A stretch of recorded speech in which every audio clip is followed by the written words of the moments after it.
Hey everyone! Please excuse the hair today. I just got finished swimming over at the YMCA and I got home and started scrounging around through my cupboards looking for a snack when inspiration struck and I realized that I should do a video on protein.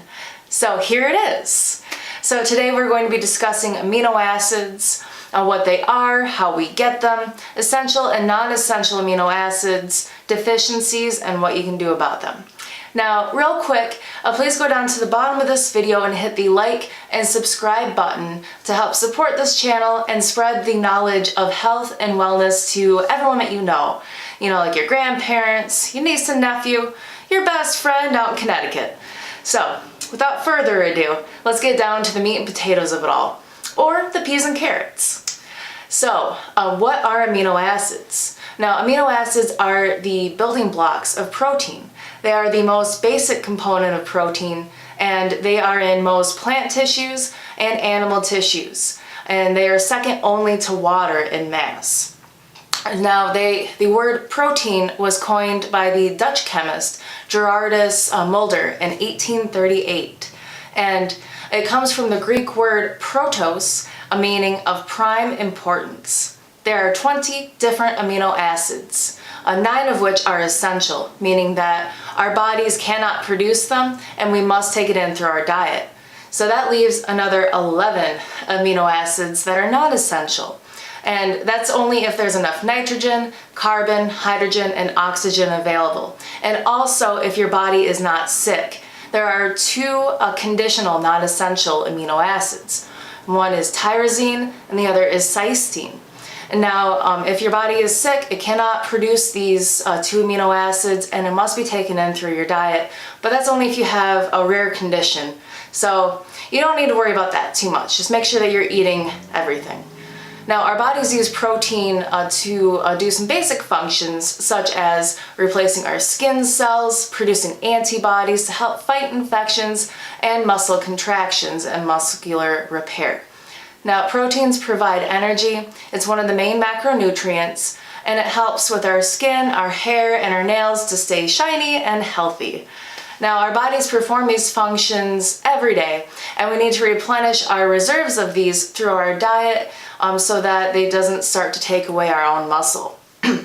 Now, there are 2 main ways that our body gets these proteins. One's through diet, and the other is through our own reserves, as I'm sure you picked up on the rest of the video.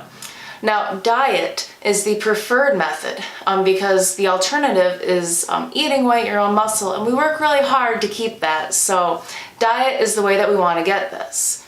Now, most people associate meat with protein, as animal protein does have all of the essential and non-essential amino acids, and it is synonymous, especially in Western culture. Meat, protein, it's the same thing. Now, what they don't tell you is that animal protein is full of saturated fat, cholesterol, and there's almost no vitamins, nutrients, minerals to be said of eating this. Now, plant protein, on the other hand, is lower in calories, it's very rich in minerals and vitamins, and it's lower in fat, so you can eat more of this, get more protein, and still have a calorie-reduced diet. Now, the only thing with plant protein is that they are considered incomplete proteins with the exception of soy and quinoa, and possibly a few others.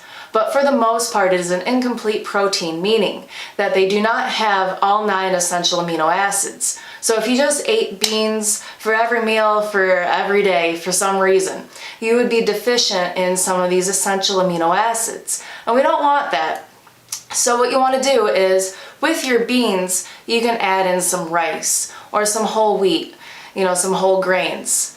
There are so many different options for plant proteins. We have nuts, seeds, beans, and peas, grains, and vegetables. So lots to choose from, and everything is delicious. So if you have your own favorite diet or a recipe that you want to add, please feel free to add it into the comments. We always love contributions like that. Now, going back to deficiencies, if you were to only eat those beans, you would be deficient in some essential amino acids. So your body would go through loss or wasting of muscles, organs, and other vital tissues. We don't want that. So deficiency makes us susceptible to infection, and it impairs our digestion and our ability to absorb different nutrients. So always make sure that you're eating a balanced diet. Consult a dietitian or your physician before starting any new diet or exercise routine, just to make sure that we are avoiding those deficiencies. So if you liked this video, please give it a thumbs up and subscribe to my YouTube channel, Work, Eat, Repeat, to help support this channel and get more research-based videos like this one out there every Monday and Thursday. Thank you for watching.